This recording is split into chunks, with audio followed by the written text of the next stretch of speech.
On today's episode of the Coach and Coordinator podcast, we have two repeat performers here joining us to talk about their choice package and how they protect it. The offensive coordinator and receivers coach at Alcorn State, Elliott Wratten and Jason Phillips. Guys, great to have you back here on the podcast. Yeah, Keith, thanks for having us back. We really appreciate it. Appreciate it. It's a lot of fun.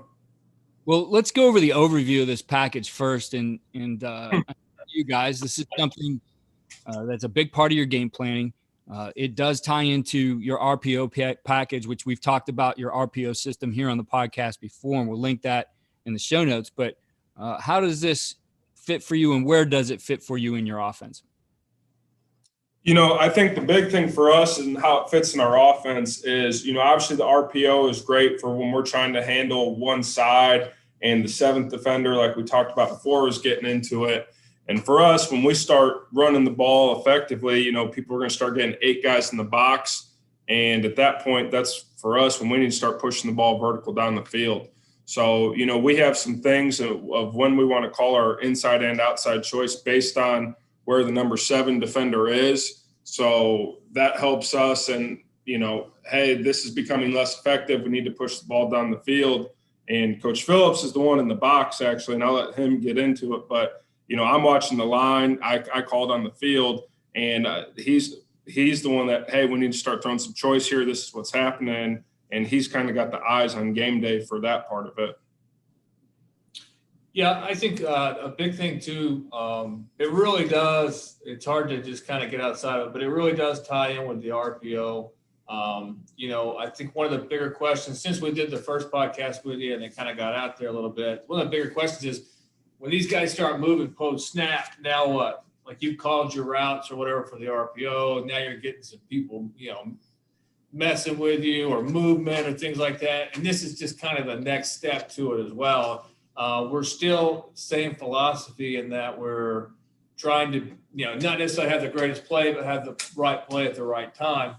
And with them making big movements in the secondary, you know, we're allowing ourselves more space. This becomes really easy for our guys because in order for them to take away the RPO and do post-snap movement, we're reading that on the run, and they're making it actually easier for us with those big movements in the secondary. So I think, you know, that next step to kind of package along with it, and really for the quarterback as well, he's controlling. It's still about number 7, and you know, reading the safety to the field number 7 as well. So it all really ties in. The reads pretty much stay the same as far as where you need to go with the football. So for our listeners, and, you know, obviously this is easier when you're on video. You guys did put together a great set of videos on CoachTube on this package as well as your RPO system.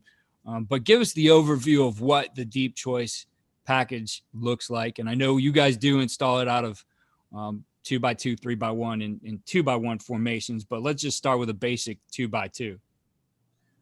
Okay, so 2x2, if we're going to run outside choice, you know, it starts for us, we're going to have that as mirrored. So, you know, it's a little bit different than I know people think of this as Baylor back in the day. And, you know, one side, those guys are just chilling and we're forcing the ball on the outside and vice versa. For us, you know, it started where our head coach ain't going to let us do that. First of all, he's not going to let guys just stand over there on the sideline.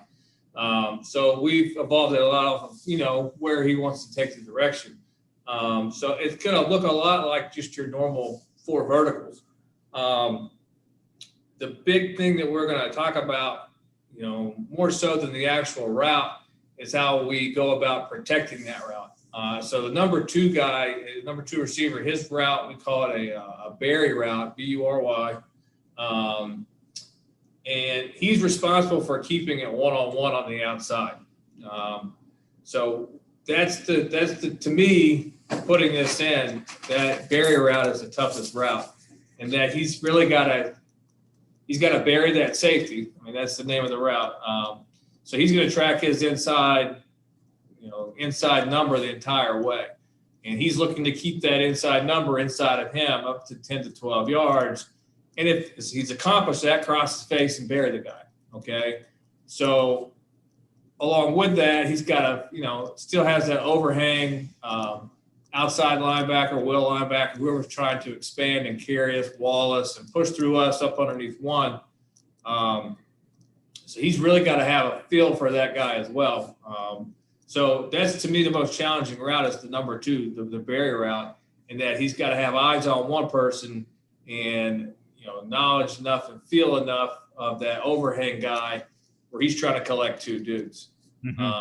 So that's the one that, like, when we go practice it, and we'll talk about the choice route in a second, but, like, to me, that part's easy. You're going to break to where you're open. It's, almost backyardish with some rules. This barrier route, it takes some time. It takes some feel. It's not a route that you can run your 40 times. You kind of got to learn how to tempo yourself a little bit. Because, again, his overwhelming goal is to keep it one-on-one on the outside.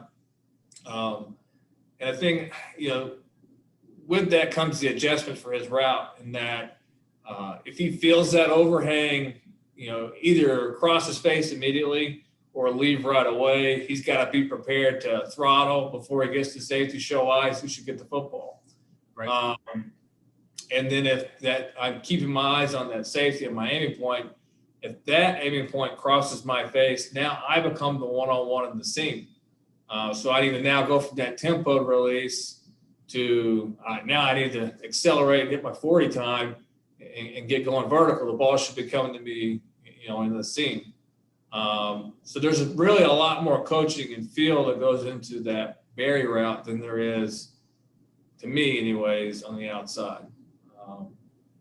Now, for the guy actually running the choice route, for him it's pretty easy. I feel like, we'd say if we get zone turn, we want to sit down. If we get man turn, we want to keep going, knowing that the quarterback can still make his ride on the back shoulder. Now, if I went on the outside of the corner, right? So if for whatever reason I've got inside leverage and I went on the inside, I've got to kind of check out that post and really what we are seeing right there with our barrier route. If I've got the post, I want to take it. And if not, I will turn that thing into a dig. So it's really, where do I win and how are they playing me after I win? And it takes a few reps. The guys on the outside get it pretty quick. Like I said, the choice route, I see grass, I run the grass. So I get man turn, I run. I get zone turn, I stop. That's not that hard. The barrier route by far is the most challenging thing for those guys to get. There's a lot of feel to it, some patience. But, and for our quarterback, again, like I said, it's the same read for him. He's going weak safety to the release of 2 in the field, and corresponds again with number 7. So, I'm not giving too much away, but like for our quarterback, that's pretty much his thought process in everything that we do, from RPO to deep choice to, as we get into other aspects of the passing game as well. So, you mentioned the guys on the other side, this being mirrored, that it's not like Baylor where they're just hanging out with those wide splits and trying to keep people in the picture. So what do you have those guys doing, and what's their function? Do they ever become part of it that's live? Yeah, absolutely. So starting out there, if we're calling outside choice, we're calling it to both sides of this period. So, that depending on how the boundary safety plays it, if he stays over on that side and the weak side, we're going to progress to the field. So it's truly full field for those guys. Now, one thing that we really got a pretty good as we went going and kept trying to make it more usable is we would get to, this is awesome, really, especially against cover or a too high look, and that we can really pick and isolate who we want to over there.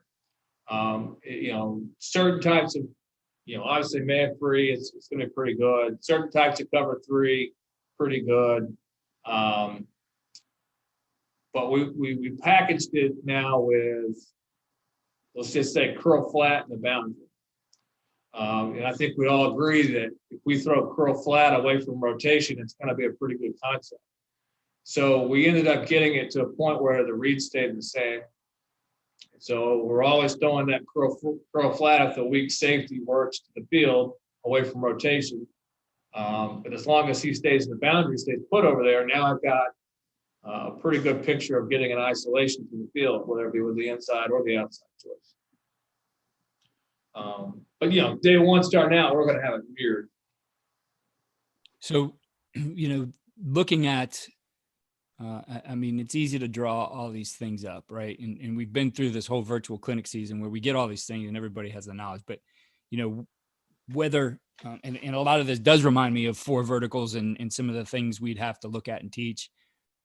It takes a lot of time in drills, individual group drills, et cetera, to start getting these things down right. So your guys are getting into the windows that they are making the correct decisions. I mean, if you're looking at a 4 verticals package, depending on how you run it, you have potentially 3 or 4 guys really who are making decisions. The way we taught it is, it was really 4. One of our guys was always locked on a seam, but his coaching point was your decision is either to keep running and take that guy out of there, if you got a guy straight over the top, or, if somebody rotates away from you, look for the ball.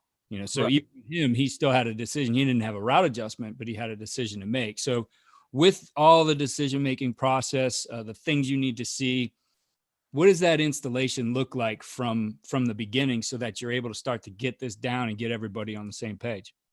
Right. I think one of the, very early on, especially with our limitations of what we can do as far as acclimation and things like that, one thing that we'll do is we'll spend a lot of time with the defense. And I used to hate it before we started doing this, going just 3 over 2 and thinking, well, that alone, I have to go here. To me, that's a terrible drill. It used to be. So now we go out there and I don't care what they do, whatever they're rolling to. We want to get as many looks at that 3 over 2, whether you're spinning to me, away from me, you're playing clouds, you're playing quarters, read 2, however you see it, and a big thing too, I know I still do a lot of our scout team. So especially early on, I don't care as much if that guy's not giving me that precise look, whatever, because I got to see it. He may not kick off the hash, but so I'm not having to spend as much time coaching up my scout team guys on that as well, because any look that they could possibly give us is a look that we're going to see in a football game. So the more variety we get there, obviously we're covering those every one of our bases. And like I said, the majority, at least with the outside choice, we start repping it individually, is that barrier route.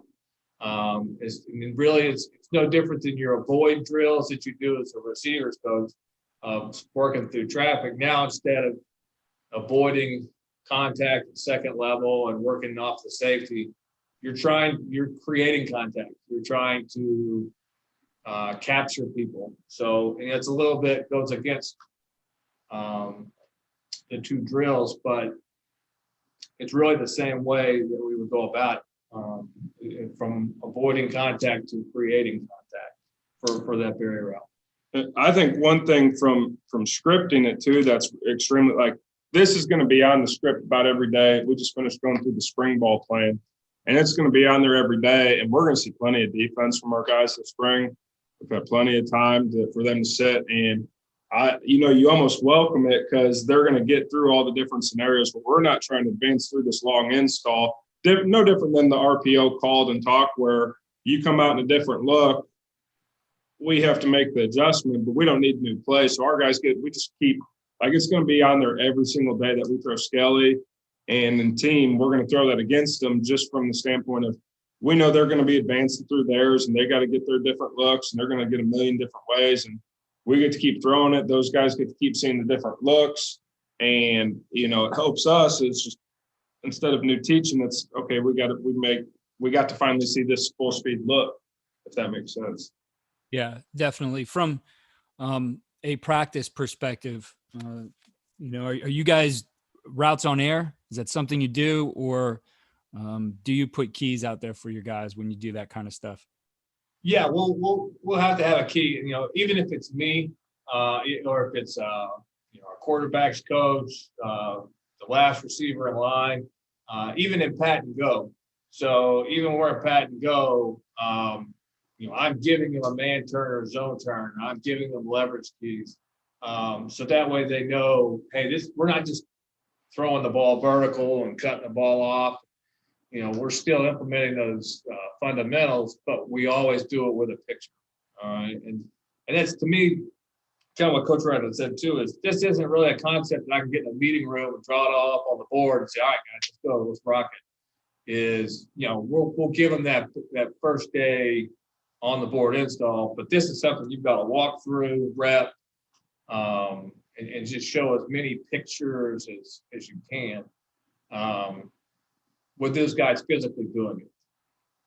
Yeah, for sure. I mean, it's always easy to just draw the lines up there, but so much more is in the communication of what happens than that. Those lines are the starting point, right? You have to understand the details that go along with it. We didn't talk about the back in this case. You got the mirrored routes, let's say, to start on both sides. What's the back doing in the scheme? Yeah, if we are, that's a big one. A lot of times, in order to keep the timing right, we'll do this at a 2x2. For the main, for the majority of the time, it's going to be a 2-by-1 off the RPO kind of stuff. But if we're tagging it to make it a full field concept, is that back's going to work over the ball. He'll favor the field, but he's also, I think it was championship game 2 years ago, he's working the option route off that mic to be a check down, but he's also that if we're all bailing, if we're getting two man, he's the way to go. So most of the time we'll do it with a play fake just to keep timing purposes. So he's obviously going to check protection before he gets out. But like I said, 2x2 we do it. 2-by-1 is probably a majority of the deal. He's going to be a lot in the protection stuff that Coach Wratten's going to talk about in a second. But he's going to work over the ball and really chase away from that mic. So in terms of just, before we get into the protection here in a second, and looking at this package, we talked about, how it can look like 4 verts when you run the mirror. Do you guys run 4 verticals, or is this kind of your answer to being able to vertically stretch the field when, like you said, you got people rolling down, et cetera?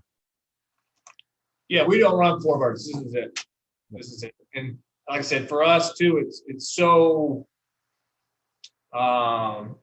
versatile in a lot of things, the ways you can apply it. 2-by-1, 2-by-2, 3-by-1. You can make it full field. You can split field a concept. You can, treat it as your shot plays. You can treat it as your coming off the goal line plays. Having a bunch of different situations. So I know a lot of people carry the 4 verts the same way. This is just kind of our deal. So it allows, I think, too, as part of the thing is. When we call outside choice, we call inside choice. I think the quarterback, he knows what we're trying to accomplish with this thing as well. So he knows, am I reacting off that slot or that number 2, the Barry guy, knowing that I want the ball to get outside. So I think this also, it lets him know kind of what we're thinking as well. We're calling this one for a reason. We want to get the ball on the outside. That's where our isolation's at. So it kind of translates in that term as well. Well, and I guess when you talked about it in the overview, it does serve the same purpose, right? And it doesn't make sense to carry things that are going to do the same thing as something else, especially the way you talk about how this attacks it. Of course, it doesn't matter what we're doing down the field if we don't protect the guy, right? My defensive coordinator, when I was at W, used to say all the time, the quarterback can't pass if he's on his ass. So we got to protect the guy as well. And Elliott, I know you're going to dig into that a little bit and how you protect this. And again, another corresponding course for this on CoachTube. I think you've done an excellent job there as well. Yeah, appreciate it. But with the deep choice, one, we kind of, when we do it out of 2x2 out of a 10 personnel, we kind of look at it as a true half man, half slide with traditional 6-man protection, and typically walling it to the field, to the boundary, just so that back can favor the field. But there's a couple things, everyone think, if you just break it down, you're looking at it like, oh, they're just gap sliding. And honestly, I know everyone, the first thing most of the line coaches see if you see deep choice, you're like, we're going to have to hold on for a long time, and kind of getting at what you just said, they might say there's a lot of passes on that board right there. And but honestly, that ball comes out pretty quick. The quarterback's taking a quick 3 with his token fake. And so with our gap slides, whether we're doing inside or outside choice, the one thing that we look at when we do the gap slide is we can slide either way if all the routes have a chance to stay vertical. One thing we don't necessarily want to do is if they can hit the run back to the boundary, I don't necessarily want to slide to the field and give that tailback a chance to leak out to the boundary where we got a chance to kind of mucky that up. And our gap slide, and part of it's with the head coach, and I don't disagree with it at all, but he is not a fan if we're in gap slide against a 4-man front of that running back just standing there and helping out. If you want to see him get mad, go gap slide and Skelly and watch that tailback just stand there and not protect against anyone, which is fine. It makes, I'm with it. We started installing and putting it in, if that guy has nothing off that backside to help the tight end, he's going to get out and stretch to the field off our gap slide. And so one thing we've worked with it too is we will split flow with the tight end coming back when we go. So if the tight end's in an 11, he's not getting out. And so he'll split flow. And for us, to me, that gives us a nice cheap play action because we are going to run a bunch of split zone and different things. And if you get a chance with the back offset or the back and pistol, the tight end coming across, I think that's a super easy, cheap play action that you don't have to spend a bunch of time on. Because obviously we're gapped up front. Everyone, every offseason we talk about, well, we need to put more into play action. And, everyone wants to figure out different ways to get the ball down the field. As much as we run split flow, that's a nice way you can get a token fake, again, whether it's gun or pistol, bring the tight end across, line them up on the same side. You got a bunch of, and we do pay a lot of attention to what that flow is we're getting for the week, marrying it up with what we have what we've done the previous weeks. Some weeks it's important to make sure that we're affecting the right guy. If they're playing fast side, slow side, like with your RPOs and trying to keep a guy out of the fit, maybe we need to do it where it's to the back and to the tight end to get him in so that Barry route can get out a little bit easier. Or when we're running the inside choice to really let him have free run at that safety. The other thing that we've implemented is a backside tackle read. I'll never forget, we were playing in the bowl game a couple years ago, and our tight end, when we went gap slide sometimes, he was tasked with blocking the draft pick from North Carolina A&T. That was not a favorable matchup for it because again, with the tight end, how much time are you really spending on pass pro every week? Because you got a lot of things to do, whether it's running routes, run games. So protection a lot of times gets stuck So what we'll do at times is we'll have that backside tackle, and if he has a closed B gap, he will slide down. It'll turn into your traditional full gap slide. And if you have an open B gap, we'll let him lock on, and the tight end will insert on the B gap to help him out a little bit where he doesn't get stuck basing a pass rusher every time. But yeah, it's just not, when you look at that matchup, that's not always as good. So, but those are a couple of things we look at, how do we get the play action, whether it's split flow, same side, and both can be out of gun and pistol. When we're looking fast side, slow side, and again, a lot of that helps get identified in the RPO world, in terms of, do we need to affect this guy and get him in so we can get a free run at somebody, or do we need to do it the other way? And like I said, we don't gap slide it because the quarterback has to hold on to the ball for a long time. That's not the case. Like when we started doing it, it's a quick 3, that ball's getting up quick. If it married up, I wouldn't have a problem doing it out of 5-man a lot of the times, but it's not something that necessarily marries up with our 5-man. When you look at, the quarterbacks responsibilities in protection. And I'm not saying, that he has to identify or call anything, but the timing, the rhythm of him getting the ball out and, knowing when to escape and that nothing's there, get out. How much do you emphasize where that escape route is in the protection? Because if you look at any protection, things certainly are going to get muddy at times, but for the most part, there's going to be a place where he can plan his escape. Do you guys talk to him about that much? Not a ton in the gap slide, but to be honest with you, he's done it really because he's a littler guy and he has a good feeling of working away from the slide and getting out, which there's times where I get, you get not flustered, but you get concerned as an O-line coach that he kind of wanted to be almost in the apex of that pocket. But we all, again, our kid's 5'10", he's 5'10". So he kind of scoots away, probably ends up right about where that tackle tight end block is. And he's got a pretty good feeling of working out that way. And like he's hit some really big plays on what you just said. And he has no responsibilities in the gap slide world. Like he thinks he's protected. There's no IDs. Now, when we go in the true six-man world, again, he has to understand points and, who we've ID'd and 4 to a side being an issue to the man side, he is aware of that. But in the gap slide world, that's part like he gets to play fast and read safeties and take his drop. Part of the escape too is, not necessarily built in with protection, but more so dictates off coverage for us is in terms of that, if the boundary safety is forcing you to work the field and we've got 2 routes over there, he knows he's the third. You're being told to go that side. You can't throw the ball over there. Your escape is that way, whether it be on the scramble or on the run. So that coverage is still dictating for him. And that really hits with the gap slide stuff,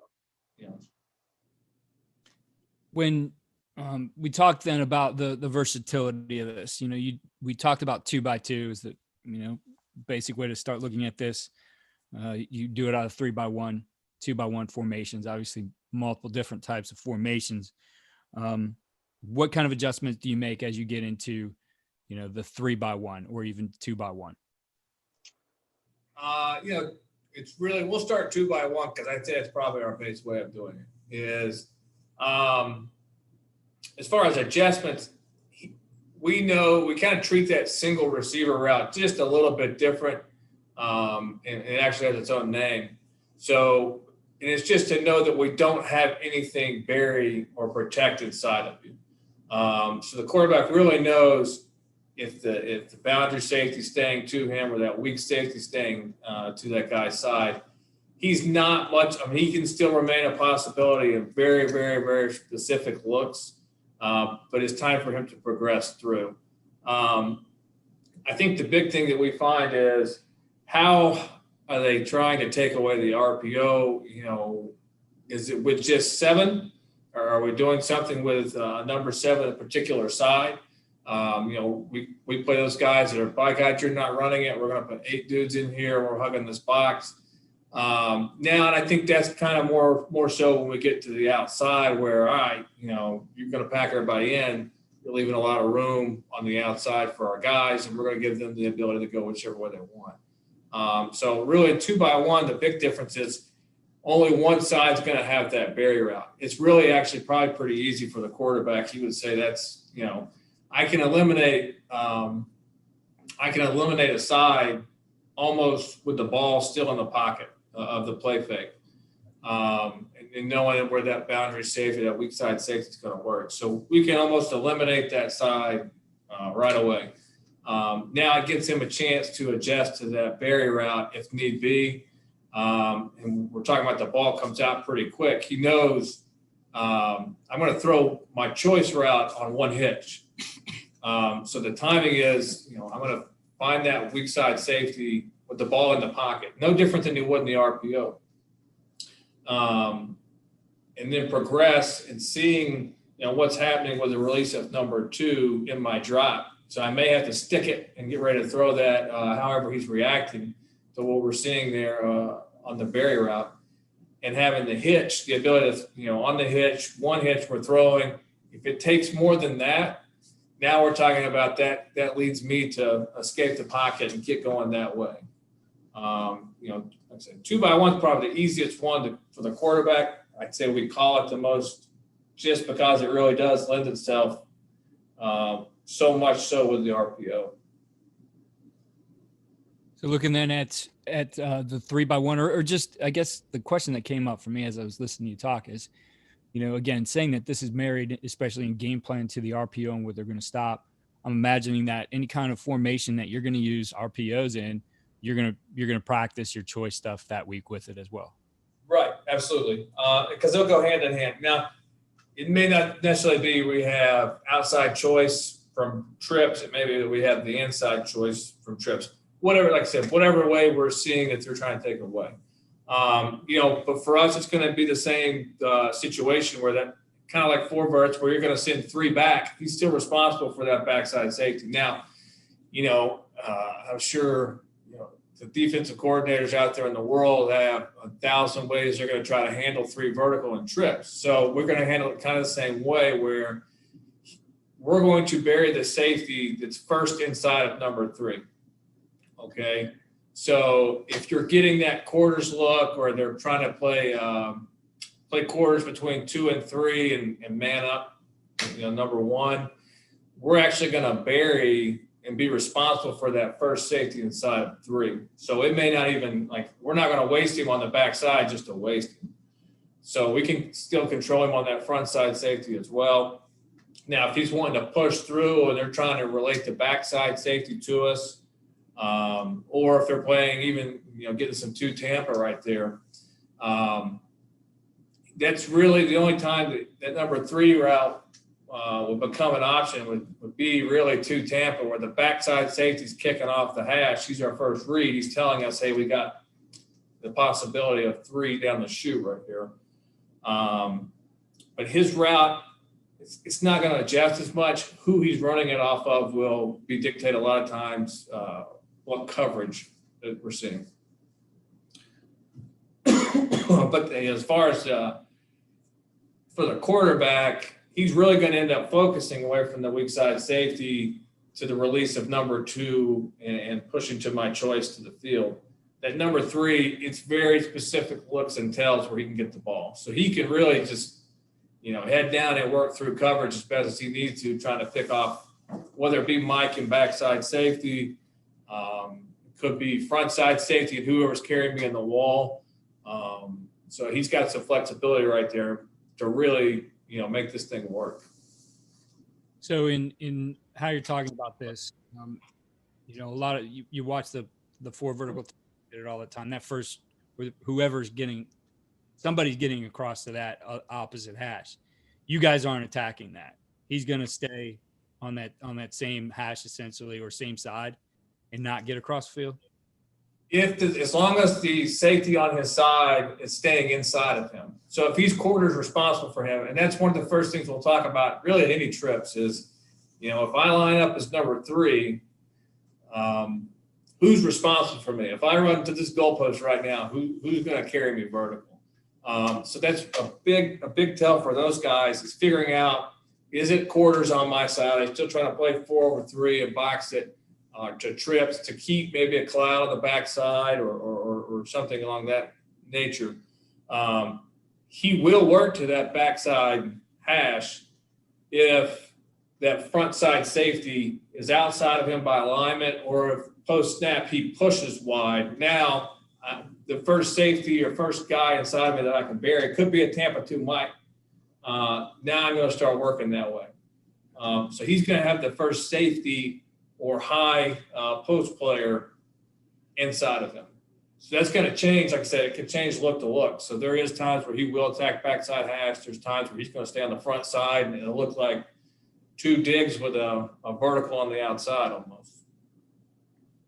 Now, I know you guys do some things with switches as well, right? It's a big part in the 4 vertical game. But it applies to what you're doing here in the choice. When do you like to get into the switches? We'll get into the switch a lot of times, and it will, be dictated by really how they are playing the number 2 receiver. if that guy is a true wall player where he's looking to wall anything number two, and like some Ripley's match or some things like that, whatever, where he's carrying two vertical, that's going to be a good time for us to get some switches. Obviously, man, it's going to be a good look for us. The big times we want to really attack that switch, we will do it a lot of times in trips with 2 and 3. When we start talking about inside choice, that's been a really good one for us as well. And then if we're getting some teams, and I know this doesn't really lead us to getting vertical, but if we're getting teams that are trying to banjo and in and out us, we will switch that guy knowing that we get a chance on the outside to probably hit that run back or a post, depending on favorable leverage. And that's one thing is if we feel like that safety is really easy to bury, but maybe we're getting some divider leverage and my number one can't get there. Now I can dictate some leverage by those switches of who's running what route. And it gets us some favorable, obviously it gets some favorable matchups, but we get back into dictating some leverage and also having guys get some clean releases on whoever we want to isolate. Especially, and we worked some last year down in the red zone out of some condensed formations where we even got to use the tight end working is running the outside choice, from a 2-by-1 where they're squeezed down, whether it's formation in the boundary, and again, see if they can match everything off, and we're burying, and we ended up with a couple touchdowns down just in the red zone on that, which again was nice for us because the concept carried over. But again, want to see, we had a more athletic kid right there, and again, give him a chance to do some things out there and see if they can pass some switches off down in the red zone and match it off. Yeah, I was just I have it pulled up on the other side here. I was just watching that exact play that you and you got the the sniffer wide open down the sideline for the touchdown. Everybody trying to match down there, and he kind of gets lost in the switch there and is open for the touchdown. So you look at it, it's a versatile play all over the field. It's a versatile play with your different personnel groupings, with your different formations. And then you add to that the ability to use the inside choice as well. So talk to us about the inside choice and I guess how that kind of fits into your thought process. Yeah, if we're running the numbers of this stuff. Obviously, it's been a couple of years now since we got a chance to play. But you run the numbers of this, and we complete the outside choice at a higher percentage, but the inside choice is much more explosive for us. This is the one, we talked about, are you trying to stop running RPO with 7 or 8? For the guys that are trying to, stop it with 8, you're really giving up flats. You're really putting those corners on an island. That's not that hard. We're going to have a chance to set it down and get a completion. The guys that want to try to stop it with 7 really allow you to isolate that field safety. And that kid can take this thing a lot of different ways. The only thing he can't do is stop. So that really allows us to get one of our better guys on a guy that's not used to covering someone one-on-one. And I think this is the one where, a lot of people, we talked to in the last couple of weeks, especially to some defensive guys that talk about trying to give you maybe some false keys in the RPO world. One thing that we get a lot of too when we start throwing the RPOs is these overhangs, these number 7s that this guy's responsible for us. Hell, they'll just stand, they'll stand there and wait for you to hand the ball off and route. So if we found that if that guy's flat footing or trying to slow play us, well, hell, he's not rerouting number 2. And that gets us a free run on that safety. And I think a lot of these guys, DB guys will tell you, if you're running up on my safety's toes without getting touched, you're putting me in a world of hurt. So that's one thing that we feel like as soon as we see maybe that outside linebacker's not widening with number 2 or he's hanging in a window, Coach Wratten talked about earlier, but that's going to be the first thing I look for and say to him is, hey, we need to go inside choice right now. Don't wait, get to it right then if that's their plan to stop RPO. It's been very explosive. The kid that ran it the most for us last year, he tied the score record, I guess, 14 touchdowns. And I think if you go back and look at it, of those touchdowns, that, probably half of them were on some form of inside choice, and probably the other half maybe on the RPO. So this really went well together. And that's not our fastest kid. He's probably our smartest kid that can run with his eyes up. And just, he had a big year because of it. So schematically and technique wise, what are the adjustments when you go to the inside choice? Okay, so that guy, he is going to, have several options, a little bit different. The only thing he can't do is stop, okay? So he's going to attack the inside leverage of that safety, or the inside number of that safety, and play off of it. So it's same aiming point as we just talked about with the outside choice. He's working the inside. So what we're looking for, first of all, is if we get the reaction of that safety. So if I'm attacking that inside number and it doesn't move, or it's got that quarter scoop technique, then I'm going to stick him and stay vertical over top of him in the seam. If we're getting some kind of two read, or traditional quarters where he's staying inside of me, but he's getting depth and won't let me over top, I'm going to cross his face. And really, for, I guess, the cloud look where that guy's kicking off the hash, it's really not that much different than his adjustment would be in the outside choice. He's going to try to get thin and stay to the post and leave the middle for the quarterback. So those are really our two high type looks. When we get rotation, it doesn't matter to him.